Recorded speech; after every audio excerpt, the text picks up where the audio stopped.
ማሪ ምን ነው በሰላም? ማስመሰሉን አቁም።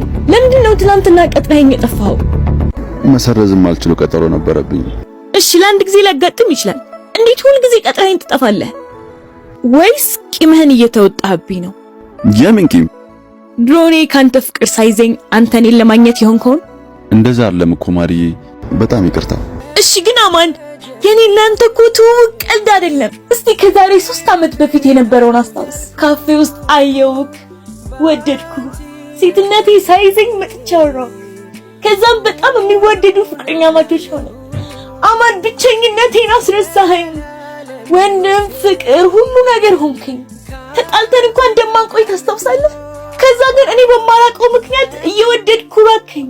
ከዛም ፍቅርን ህርም ብዬ ራሴ ላይ መስራት ስጀምር በስንት ጊዜ አንዴ እየደወልክ እንደናፈቅኩት ነግረኛለህ። ባስ ሲል ደግሞ ቤቴ ድረስ መጥተህ ለፍቅራችን እንዲመሆን ጥፋተኛዋ እኔ እንደሆንኩ ትነግረኛለህ። ልንታረቅ ነው ብዬ ደግሞ ተስፋ ሳረግ ጥፍት ትላለህ።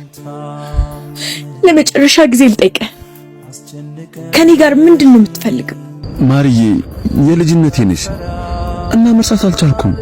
ከሌላ ሴት ጋር እንኳን ሆኜ አንቺን ነው የማስበው። በቃ ስናፍቅኝ እደውላለሁ።